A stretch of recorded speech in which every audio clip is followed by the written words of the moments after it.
अस्सलाम वालेकुम everyone, hope all of you will be fine. Writer spot के इस रिसर्च ट्यूटोरियल के अंदर जो आज मेजर टॉपिक है जिसको हम कवर करने जा रहे हैं वो ये है कि एक एकेडमिक राइटिंग और एक जो कॉमन राइटिंग है, ऐसे राइटिंग, उसके दरमियान क्या डिफरेंस होता है। हम ये चीज़ डिफ्रेंशिएट करने जा रहे हैं। इससे पहले कि हम इस डिफ्रेंशिएशन के अंदर जाएं, what I want to make clear कि हम किस तरह के राइटिंग स्टाइल के मतलब आज के इस सेशन में बात कर रहे हैं। तो I am talking about basically thesis writing और रिसर्च पेपर राइटिंग के वो किस तरह से डिफरेंट होता है जो यूजुअल राइटिंग स्टाइल है। सो थीसिस राइटिंग और रिसर्च पेपर राइटिंग, हमारा मेन एम ये है कि आपको ये बताया जा सके कि जब हम इन दोनों चीज़ों के लिए लिखते हैं तो वो रेगुलर जो राइटिंग है, लाइक ऐसे हो गया, हमारी असाइनमेंट हो गई, उनसे कैसे मुख्तलिफ होता है। सो इसे एकेडमिक राइटिंग का मैं नाम दे रहा हूँ। इसके अलावा भी जो डिफरेंट एकेडमिक राइटिंग के हम टास्क करते हैं, ऐसे असाइनमेंट्स वगैरह, उनमें भी ये स्टाइल यूज़ हो सकता है, लेकिन लाजमी तौर पे इनके अंदर जो राइटिंग स्टाइल है वो एकेडमिक राइटिंग वाला यूज़ होना चाहिए, जो बहुत से ऑथर्स, बहुत से राइटर्स नहीं करते, बहुत से स्टूडेंट्स नहीं करते, जिनकी वजह से उनको एकेडमिक राइटिंग के अंदर मसला पेश आता है। सबसे पहले जो वो प्रॉब्लम्स हैं उनकी कुछ वजूहात हैं, reasons of poor academic writing. वो रीजंस कौन कौन सी हैं, सबसे पहले उन पे बात कर लेते हैं। There are few misconceptions. Misconceptions किस तरह की?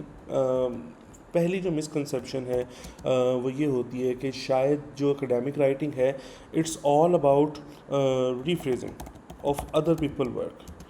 यानी कि हमें कुछ भी अपना नहीं लिखना होता, हम सिंपली रीफ्रेज करते रहते हैं और पैराफ्रेज करते रहते हैं जो दूसरों ने काम किया, और उसके बाद हम रेफरेंस दे देते हैं। ठीक है ना? ये पहली मिसकंसेप्शन है। ठीक है। और जो दूसरी मिसकंसेप्शन है वो ये है कि शायद it is as same as common, it is as same as usual writing,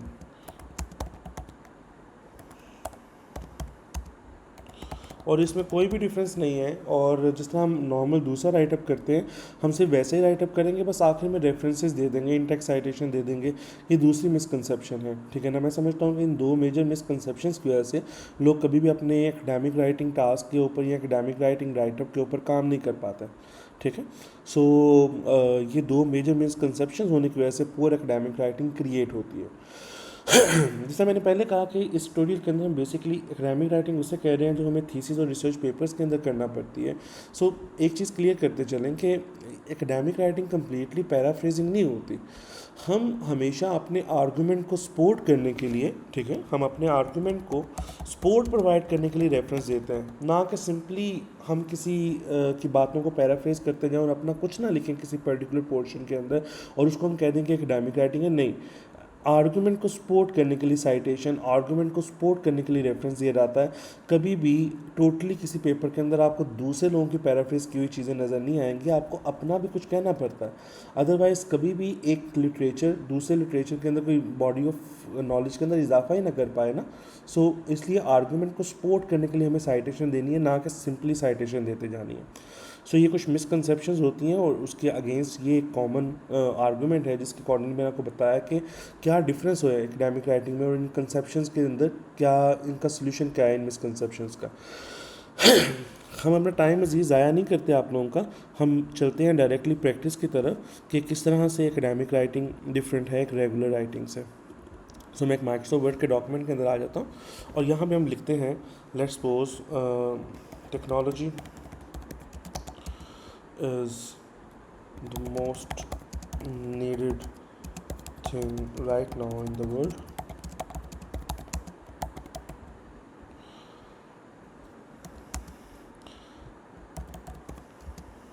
Many people assume that technology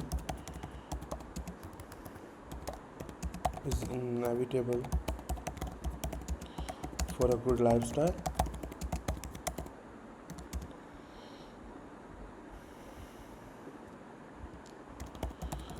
Technology has its own dark and bright sides. It's totally up to the user which side he or she wants to explore.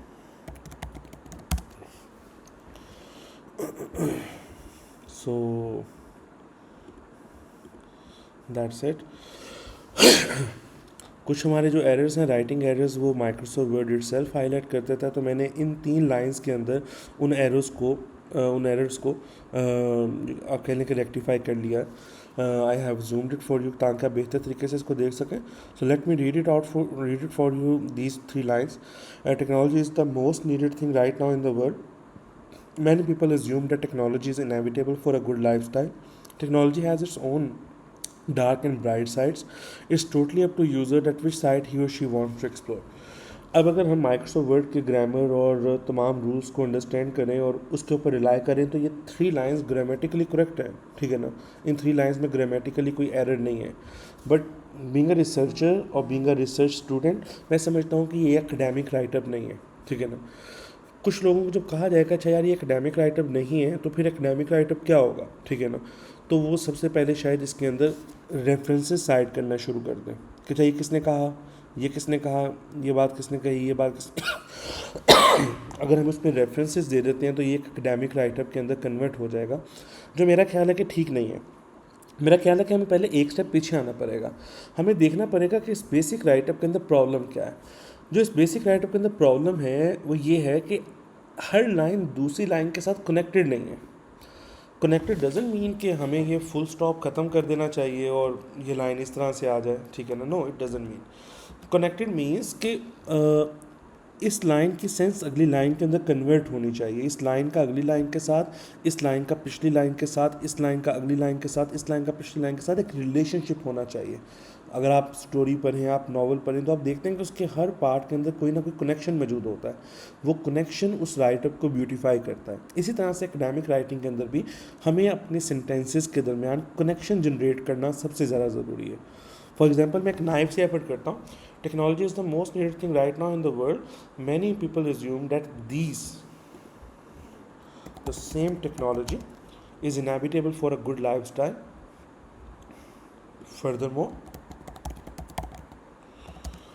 technology has its own dark and bright sides.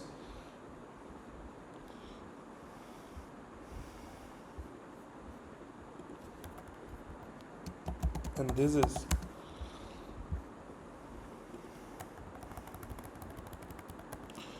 up to the user that which side he or she wants to explore. पहले sentence के अंदर मैंने एक connecting word add किया, the same technology, ताकि मैं refer कर सकूं इस टेक्नोलॉजी को. दूसरी लाइन के अंदर मैंने देखा कि सेंटेंस का एक साइज़ अभी इतना लॉन्ग नहीं है. एक अच्छा सेंटेंस, एक आइडियल सेंटेंस मेरे अकॉर्डिंगली 1.5 लाइन का होना चाहिए. Like this is the ideal length of a sentence. लेकिन यहाँ पे ये 2 सेंटेंसेस हैं, ठीक है ना.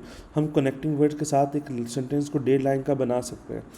फर्दर मोर, इसी टेक्नोलॉजी के ऊपर बात करते हुए हम इसी को आगे लेकर चले पड़े, ठीक है ना. अब हर सेंटेंस आप देख रहे हैं टेक्नोलॉजी टेक्नोलॉजी टेक्नोलॉजी से स्टार्ट नहीं हो रहा. टेक्नोलॉजी से स्टार्ट हो रहा है, मैनी पीपल से स्टार्ट हो रहा है, फर्दर मोर से स्टार्ट हो रहा है. तो इट मीन्स कि हम एक वर्सटैलिटी ले आए हैं अपने राइटअप के अंदर और हर लाइन दूसरी लाइन को कम्प्लीमेंट कर रही है. तो सबसे पहले तो हमें ये चीज़ करनी पड़ती है अपने राइटअप के अंदर, जब हम उसको एकेडमिक राइटअप के अंदर कन्वर्ट करना चाहते हैं, कि हमें हर लाइन को दूसरी लाइन के साथ और हर पैराग्राफ को दूसरे पैराग्राफ के साथ रिलेट करना होता है, ठीक है ना. अगर हम रिलेट नहीं करेंगे तो वो एकेडमिक राइटअप नहीं कहलाता. Okay. The second thing is, let's suppose हम कहते हैं कि हमने लाइन्स के दरमियान कनेक्शन जनरेट कर लिया है. फर्स्ट करते हैं, अब ये परफेक्ट कनेक्शन नहीं है, मैंने सिर्फ 2 या 3 सेकेंड्स के अंदर आपके लिए किया. सेकेंड चीज़, किसी को कहेंगे कि इसको एकेडमिक राइटअप बना दो, तो वो क्या करेगा? वो ये करेगा कि वो सिंपली अपना ब्राउज़र ओपन करेगा. शायद वो यहाँ पे स्कॉलर, गूगल स्कॉलर पे चला जाएगा.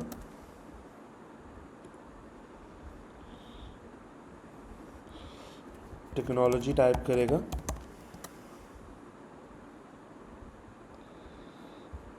टू 2021 के आर्टिकल चूज़ करेगा. लेट्स से उसको इंपोर्ट इनटू एंड नोट करेगा. अगर आपको नहीं पता कि आप एंड नोट के थ्रू कैसे रेफरेंसिंग करते हैं, तो आप इसी चैनल पे मौजूद जो सेकंड लास्ट वीडियोस को देख सकते हैं, उसके अंदर ये चीज़ गाइड की गई हुई है. इसको ओपन कर लेंगे. ये लाइब्रेरी में ओपन हो गया जोंग के नाम से. ओके. वो एक और रेफरेंस इंपोर्ट करेगा. उसको ओपन कर लेगा, वो एक और रेफरेंस इंपोर्ट करेगा, वो इसको भी ओपन कर लेगा। फाइन, तो 3 रेफरेंसेस इंपोर्ट कर चुका है वो। और अगर वो और रेफरेंसेस में आता है तो this is about technology, okay, this is about technology and this is about technology. ये 3 जो आर्टिकल्स हैं ये टेक्नोलॉजी से मुतालिक हैं। लेट्स एक उसने इनको कर लिया, उसने इसको सिलेक्ट किया, वो लाइन के एंड पे आता है, यहाँ पे एंड नोट 20 के अंदर जाएगा, insert citation, insert selected citation.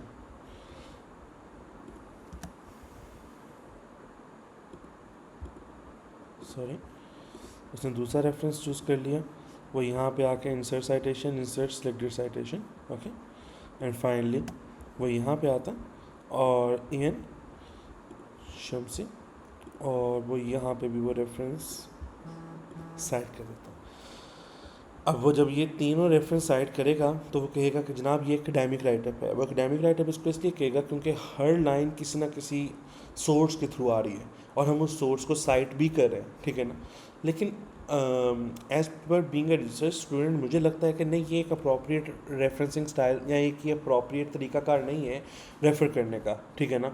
मैं समझता हूँ कि इसमें हम सिंपली पैराफ्रेजिंग करके किसी दूसरों की बातों को साइड करते जा रहे हैं, हमारा आर्गूमेंट कहीं पे छुप गया है, हमारा आर्गूमेंट कहीं पर भी मौजूद नहीं है, ठीक है ना। सो this might be the most dangerous thing, जो कि नहीं होनी चाहिए, ठीक है ना। हमें अपने आर्गूमेंट को सपोर्ट करने के लिए रेफरेंस डालना है, ठीक है ना। और हमें मल्टीपल इन्फॉर्मेशन, ज़्यादा इन्फॉर्मेशन फ्यू लाइंस के अंदर सम अप करनी है, ठीक है ना। ये मेन एम होना चाहिए, ना कि सिंपली रेफरेंस डाल के उसको एकेडमिक लुक दे देना, दैट इज़ नॉट इनफ, ठीक है ना। ये चीज़ इंपॉर्टेंट है, प्रैक्टिस करते हैं। लेट्स सपोज मैं सेंटेंस का स्ट्रक्चर चेंज करता हूँ,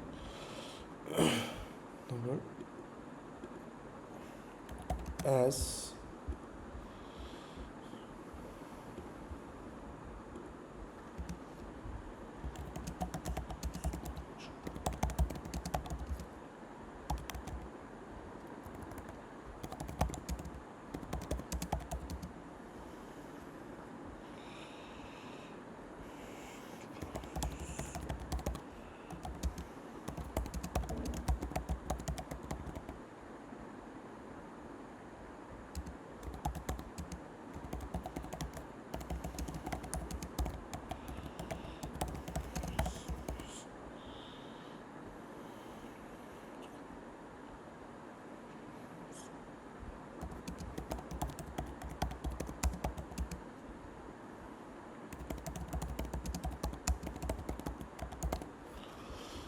technology is the most needed thing right now in the world as, ठीक है ना। अब मैं अपने इस आर्ग्यूमेंट के इस पार्ट को सपोर्ट करने लगा हूँ with the help of Jong study. Zhong et al. 2020 has also mentioned in their study on technologies used in agriculture that regardless from geographical space, technology is demanded by everyone. अब मैंने simply किसी की बात को paraphrase नहीं किया, this is my argument, let me if I can do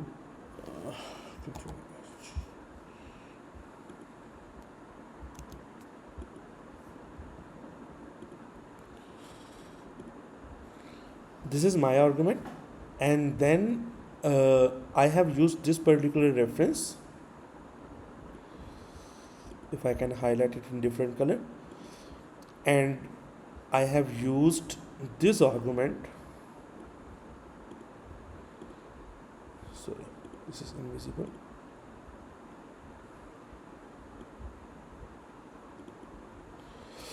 I have used this argument to support my above argument. So this was all about academic write-up, what I believe. Okay, so अब हमने अपना एक argument दिया, एक reference use किया, उसके through हमने ये बात कर दी, ठीक है ना।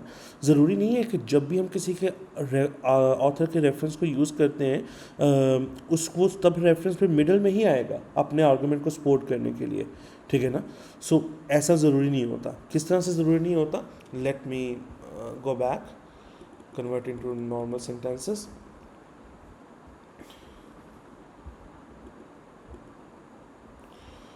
So this was a sentence. Okay, अब हम एक रेफरेंस लाइन के स्टार्ट में लेके आते हैं। फॉर एग्जांपल ये शंकर एट ऑल है,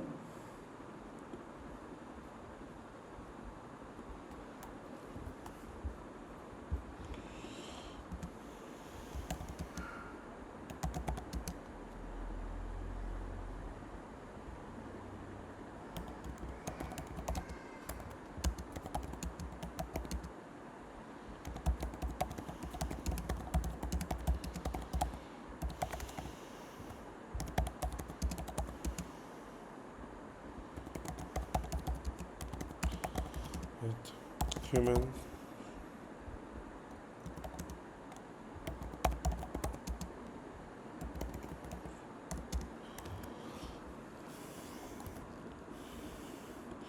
नाउ। एक नेक्स्ट रेफरेंस था, हमने उस रेफरेंस को भी यूज़ किया कि उसने भी सेम स्टांस, जो सेम इनएविटेबल स्टांस है टेक्नोलॉजी का एक पर्सन की लाइफ के अंदर, उसको कंफर्म किया है by relating it with humans primary needs. ठीक है, अब यहाँ से हम अगली बात अपनी खुद स्टार्ट कर सकते हैं।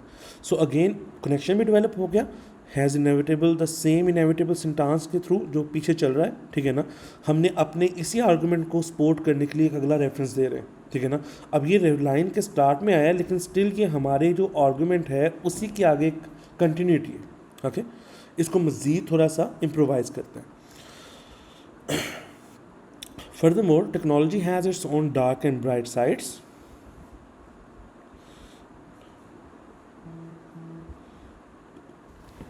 एज लेट्स सपोज मैं यहाँ पे एक रेफरेंस ऐड करता हूँ, this is not accurate reference, I am just putting it up for the sake of your knowledge.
So furthermore technology has its own dark and bright sides, ये मेरा argument था। As dark side as dark uses consist hacking. अब मैंने ये नहीं किया कि मैं सब पहले सारे लिख दूँ नाम और उसके बाद इकट्ठे रेफरेंसेस दे दूँ, जिसने जिस के ऊपर काम किया हुआ है हमने वे किया है। हैकिंग के बाद इन दोनों ने काम किया था, हमने दोनों की स्टडी का रेफरेंस दे दिया। साइबर बुलिंग इन दोनों ने काम किया था, इसकी स्टडी का रेफरेंस दिया। इन्फॉर्मेशन थेफ्ट इसने काम किया था, दे दिया। अब आगे बात चल रही है, and this is up to the user that which side ही और शी वांट्स टू एक्सप्लोर, और ये शमसी एट ऑल ने बात कही थी। सो द पॉइंट इज़, हम लाइन के एंड पे बार बार रेफरेंस दे के साबित करने की कोशिश नहीं करते कि हम एकेडमिक रेफरेंसिंग कर रहे हैं। हम अपने आर्गूमेंट को सपोर्ट करने के लिए रेफरेंस देते हैं। वो लाइन के मिडल में भी आ सकता है, वो लाइन के स्टार्ट में भी आ सकता है, वो लाइन के एंड में भी आ सकता है, और एक ही लाइन में मल्टीपल रेफरेंसेस भी आ सकते हैं according to the information given. ठीक है, तो ये मेरे ख्याल से प्राइमरी डिफरेंस है एकेडमिक राइटिंग और कॉमन राइटिंग के अंदर। कॉमन राइटिंग के अंदर हमारे क्रिएटिव राइटअप की जो स्पेस है, क्रिएटिव राइटर का जो प्रोपोर्शन है वो बहुत ज़्यादा होता है, जबकि एकेडमिक राइटिंग के अंदर हमारा जो क्रिएटिव राइटिंग का जो पोर्शन है वो कंपैरेटिवली कम होता है, और हम उसको बिल्टअप और सपोर्टिव रेफरेंसेस देते हैं दूसरी पास्ट स्टडीज़ का, ताकि हम अपने आर्गूमेंट के अंदर रिगर या अपने आर्गूमेंट के अंदर ऑथेंटिसिटी क्रिएट कर सकें। Okay, so this is called academic writing in my naive knowledge. It someone's opinion can be totally different, लेकिन अगर आप न्यू हैं academic writing की जॉब के अंदर, या ग्रेजुएशन स्टूडेंट्स हैं या एमफिल स्टूडेंट्स हैं, आपको अपने राइटअप को इस वे में कन्वर्ट करना पड़ेगा। फिर डिफरेंट एक और चीज़ भी होती है, एक और जो कॉमन मिस्टेक की जाती है एकेडमिक राइटिंग के अंदर। लेट्स सपोज हम किसी राइटअप का सेंस ये है कि हम इस तरह के अल्फाज लिख रहे हैं, many studies have enlightened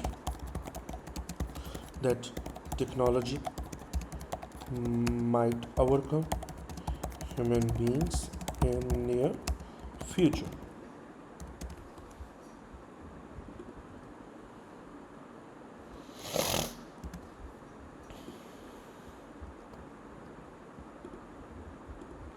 If I have said many studies, so I might put all these three references. Let's suppose these were the many studies, और उनको मैंने इस लाइन के एंड पे डाल दिया.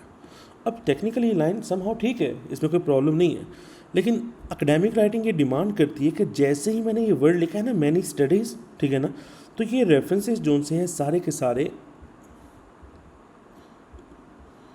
उसके फ़ौरन बाद आने चाहिए थे, ताकि जो ऑथर, जो रीडर है, वो बिल्कुल भी कंफ्यूज ना हो, उसको पता चल जाए किन स्टडीज़ की बात की जा रही है. So this might be the better way in academic writing then putting those references in the end. अब मैनी स्टडीज़ के बजाय मैनी रिसर्चर्स भी हो सकता है, मैनी ऑथर्स भी हो सकता है, पास्ट स्टडीज़, पास्ट वर्क भी हो सकता है. कौन सा वर्क, कौन सी स्टडीज़, कौन से रिसर्चर्स, कौन से ऑथर्स, कौन सी बुक्स, आप at the very same time immediately उसका रेफरेंस दीजिए, ताकि बिल्कुल भी किसी किस्म की कन्फ्यूजन क्रिएट ना हो. ये भी एकेडमिक राइटिंग का एक बहुत इंपॉर्टेंट एस्पेक्ट है. जो एक और एस्पेक्ट है एकेडमिक राइटिंग का, वो ये है कि हमने जब अपने आर्गूमेंट्स देने होते हैं तो हमने चीज़ों की क्रिटिक में देने होते हैं, ठीक है ना. हम अपने आर्गूमेंट से बात स्टार्ट करते हैं और बात का हम अपना आर्गूमेंट एक क्रिटिक के तौर पे करते हैं. क्रिटिक क्या होती है? सॉफ्ट क्रिटिसिज्म होता है. Soft criticism majority literature review वाले सेक्शन के अंदर किया जाता है, लेकिन दूसरे सेक्शंस के अंदर भी इसकी इम्प्लीकेशंस पाई जा सकती हैं, ठीक है. सो प्रैक्टिस करते हैं सॉफ्ट क्रिटिसिज्म क्या होता है. सॉफ्ट क्रिटिसिज्म, ये जो क्रिटिक होती है वो कुछ इस तरह के वर्ड से स्टार्ट हो सकती है, like furthermore, moreover, yet, nevertheless, but, however. इनमें से किसी भी वर्ड के साथ वो क्रिटिक स्टार्ट हो सकती है, जो कि हम इस रिसर्च के ऊपर करने जा रहे हैं, ठीक है ना. लेट्स सपोज मैं वर्ड चूज करता हूँ however. However,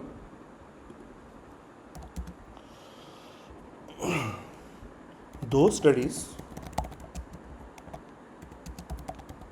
did not clearly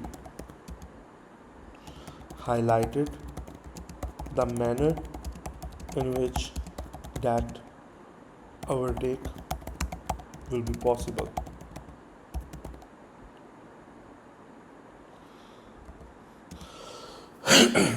ये मेरी इस स्टडी के ऊपर सॉफ्ट क्रिटिक है. मैंने कहा ओके, उन्होंने ये चीज़ कही है. हाउएवर, उन स्टडीज़ ने ये नहीं बताया कि जिस ओवरटेक की वो बात कर रहे हैं कि ओवरकम कर लेगी, वो ओवरटेक हैपन किस तरह से होगा, वो किस तरह से टेक प्लेस होगा, ये उन्होंने बात नहीं की. तो ये जो मेरी ये वाली लाइन है, ये एक सॉफ्ट क्रिटिसिज्म है उस स्टडी के ऊपर. एक एकेडमिक राइटिंग के अंदर एक क्रिटिसिज्म जगह जगह पे होना बहुत ज़्यादा ज़रूरी है, ख़ास तौर पे लिटरेचर रिव्यू के अंदर. क्योंकि लिटरेचर रिव्यू के अंदर हम रिव्यू कहते ही उस चीज़ को हैं जब हम किसी चीज़ के ऊपर क्रिटिक कर रहे हों, किसी चीज़ को दोबारा से देख रहे हो, उसका दोबारा से व्यू, जिसको दोबारा से एनालाइज कर रहे हो, ताकि प्रीवियस कोई गैप रह गया तो उस गैप को हाईलाइट कर सकें. लाइक स्टडी का गैप ये है कि हमने वो मैनर नहीं आइडेंटिफाई किया जिसके थ्रू ये हैपन हो सकता है, ओवरटेक. सो ये भी एकेडमिक राइटिंग की एक इम्पॉर्टेंट चीज़ थी जो आप लोगों को बताई. अच्छा, अब आगे चलते हैं. बात ये क्रिटिक इनफ नहीं होती, क्योंकि इस क्रिटिक के मतलब भी कहा जाता है कि अच्छा ये तो आपके अपने जहन की चीज़ थी, आपको इस क्रिटिक को भी किसी रेफरेंस के साथ सपोर्ट करना चाहिए, ठीक है ना. फॉर एग्जाम्पल, मैं इस लाइन को इस तरह से कन्वर्ट करता हूँ. However though study did not clearly highlight the manner in which that overtake will be possible. Some work in that dimension has done by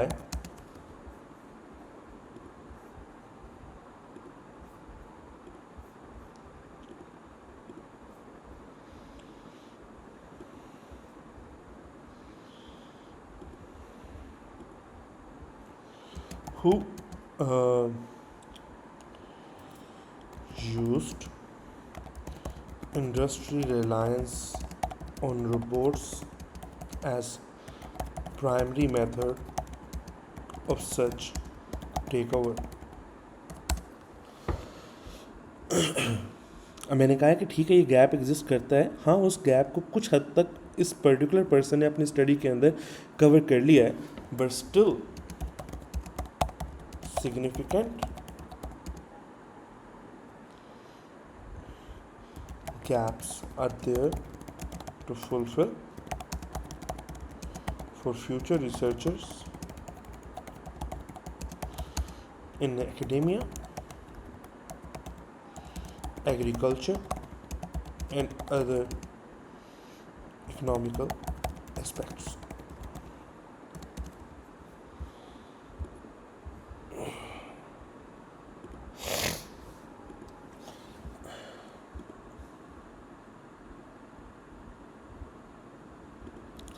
okay, so अब मैंने अपनी क्रिटिक को जो मैंने इस लाइन के अंदर की थी उसको पहले काउंटर किया किसी के वर्क के साथ कि अच्छा उसने थोड़ा सा काम इस पे किया हुआ है, फिर मैंने बताया कि उस काम के अंदर भी गैप्स कहाँ कहाँ पे एग्जिस्ट करते हैं, ठीक है ना। Now this is a proper academic writing, ठीक है। सो एकेडमिक राइटिंग के ये एस्पेक्ट्स हैं जिनको आपको बताना ज़रूरी था ताकि आप अपने रेगुलर राइटअप को डिफाइन कर सकें।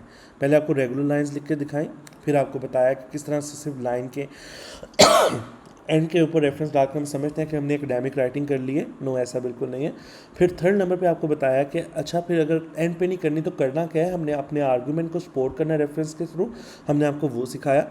फिर आपको ये बताया कि ज़रूरी नहीं है कि एक लाइन के अंदर एक ही रेफरेंस आएगा, अगर एक लाइन के अंदर ज़्यादा इन्फॉर्मेशन हम कवर कर रहे हैं तो जिस तरह से अगर हैकिंग एक नेगेटिव यूज़ था तो उसको इसने एक्सप्लेन किया, पहले इसका रेफरेंस आ गया, साइबर बुलिंग अगली चीज़ थी तो इसका रेफरेंस आ गया, इन्फॉर्मेशन थेफ्ट अगली चीज़ तो एक और चीज़ का रेफरेंस आ गया। सो ये चीज़ बड़ी मैटर करती है। फिर आप लोगों को सिखाया गया कि अगर इस तरह के वर्ड्स आते हैं, स्टडीज़, ऑथर्स, रिसर्चर आप यूज़ करते हैं तो इमीडिएटली रेफरेंस देते हैं, ना कि लाइन के एंड होने का वेट करते हैं। देन आपको ये बताया कि क्रिटिक कैसे की जाती है और फिर क्रिटिक को किसी रेफरेंस के थ्रू सपोर्ट कैसे किया जाता है। लास्ट चीज़ जो हम इस एस्पेक्ट में कवर करना चाहते हैं वो ये हम इसमें कवर करेंगे कि जब हम एकेडमिक राइटिंग कर रहे होते हैं, जब हम इस सारे प्रोसेस के अंदर होते हैं और हम एक रेगुलर राइटिंग से डिफ्रेंशिएट रखना चाहते हैं अपनी एकेडमिक राइटिंग को, तब क्वालिटी ऑफ रेफरेंसेस बड़े ज़्यादा मैटर करता है। जिस तरह से पिछले ट्यूटोरियल के अंदर बताया गया था कि 6 पब्लिशर्स हैं और उनके लेटेस्ट 5 ईयर्स का वर्क जब हम साइड करते हैं तो that is very much important for a good academic writing, ठीक है ना। ताकि आप एक अच्छे मटेरियल को, एक अच्छे मवाद को रीफ्रेस करें, एक अच्छे मवाद को पैराफ्रेज करें और सिर्फ पैराफ्रेज ना करते जाएं बल्कि जगह जगह पे अपने आर्गूमेंट ज़रूर रखें और उनको सपोर्ट करें डिफरेंट रेफरेंसेस के through. So this is about academic writing in its first aspect. एक और चीज़ होती है कि रिसर्च के जो डिफरेंट सेक्शंस होते हैं ना वो डिफरेंट डिफरेंट राइटअप डिमांड करते हैं। फॉर एग्जांपल अगर हम कहें कि इंट्रोडक्शन है, लिटरेचर रिव्यू है, क्या नाम है, मेथडोलॉजी है, discussion and conclusion last section है। इन तमाम सेक्शंस के अंदर जो ये 4 के 4 हमारे पास सेक्शंस हैं, इनके अंदर जो एक्सेंट है राइटिंग का, एक्सेंट है जो सा राइटिंग का वो डिफरेंट होता है। फॉर एग्ज़ाम्पल अगर मैं इनके दरमियान क्लैरिफाई करना चाहूँ तो मैं आपको बताऊँ कि ये मुझे अप्रोप्रिएट लगता है, ये वाला सारा जो पोर्शन है ये एक इंट्रोडक्शन राइटअप का एक्सेंट हो सकता है। जबकि जहाँ पे ये वर्ड है मैनी स्टडीज़ और हम ये सिग्निफिकेंस के मतलब वो उसके गैप्स के मतलब बात कर रहे हैं तो ये अप्रोप्रिएट हो सकता है लिटरेचर रिव्यू के लिए, ठीक है। सो जो मेथडोलॉजी है उसमें भी इंट्रोडक्शन जैसे ही एक्सेंट चलता है, लेकिन लिटरेचर रिव्यू का एक्सेंट ये होता है जिसमें ज़्यादातर lines many studies, past researchers, authors have described, इस तरह के वर्ड से स्टार्ट होती हैं। और अगेन अपने आर्गूमेंट को ही हम बैक करते हैं डिफरेंट ऑथर्स के वर्क के थ्रू, लेकिन यहाँ पे रेफरेंसेस की तादाद ज़्यादा होती है as compare to introduction portion, क्योंकि ये टोटली लिटरेचर बेस्ड होता है। यहाँ पे हम अपने आर्गूमेंट्स की स्पेस ज़्यादा निकाल सकते हैं। So the thing is her section का एक अलग अलग एक्सेंट होता है और उसको उसी वे में कवर करना चाहिए, ना कि हम पूरे के पूरे एकेडमिक राइटर में एक ही एक्सेंट से बात करते जाएं जो कि एक्सेप्टेबल नहीं होती। सो लिहाजा इस चीज़ को लाजमी मद्देनज़र रखें किसी भी तरह की एकेडमिक राइटिंग करते वक्त कि आपके सेंटेंसेस आप इसमें एक दूसरे को सपोर्ट करते हों। एक पैराग्राफ अगले पैराग्राफ को चलें उसकी भी प्रैक्टिस कर लेते हैं। लेट्स सपोज इस वक्त इस पैराग्राफ का इस पैराग्राफ के साथ कोई ताल्लुक नहीं है and this is up to user at which study side ही और शी वांट्स टू एक्सप्लोर। अब मैंने अगर इसको कनेक्ट करना है इसके साथ तो मैं ये कर सकता हूँ, दो चीज़ें कर सकता हूँ, दोनों की आपको एग्जांपल देता हूँ और दैट माइट बी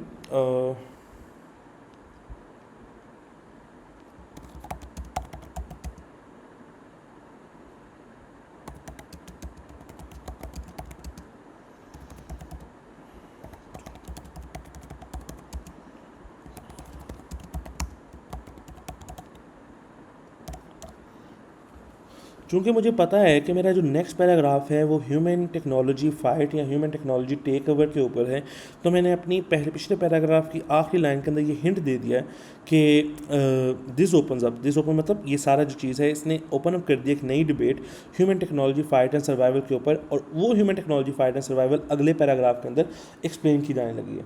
एक तरीकाकार ये हो सकता था इसको इसके साथ लिंक करने का। एक तरीकाकार ये हो सकता है कि हम यहाँ पर लाइन ना लिखें,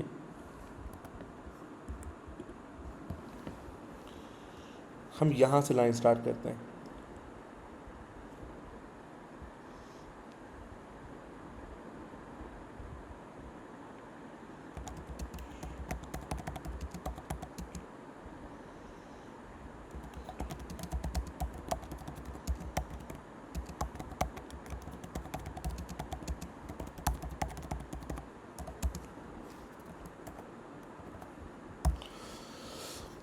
अब चूंकि ऊपर डार्क एंड ब्राइट साइड की बात हो रही थी, हमने लाइन का स्टार्ट पहले से यहाँ से किया। In addition to dark and bright side utilization technology many studies this and this. तो हमने अब इसमें ये भी सीख लिया कि पैराग्राफ को पैराग्राफ के साथ कैसे लिंक करना है। हम किसी लाइन को किसी लाइन और किसी पैराग्राफ को किसी पैराग्राफ से लिंक किए बगैर नहीं छोड़ सकते।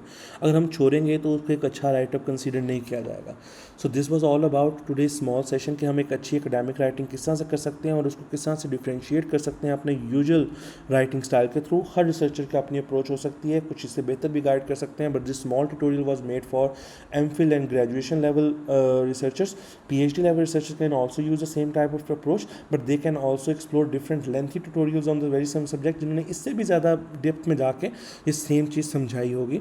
So that was all about today session, जिसके अंदर हमने आपको बताया कि थीसिस राइटिंग और रिसर्च पेपर राइटिंग के अंदर एकेडमिक राइटिंग का एक्शन किस तरह से लेके आते हैं, कौन सी मिसकंसेप्शंस होती हैं, हमने अपने आर्गूमेंट को सपोर्ट करना होता है, और इस पर्टिकुलर 2 पैसेजेस ने आपको वो आर्टिकल को सपोर्ट करना सिखाया। इसको ज़रूर देखिएगा और चैनल को ज़रूर सब्सक्राइब कर लीजिएगा।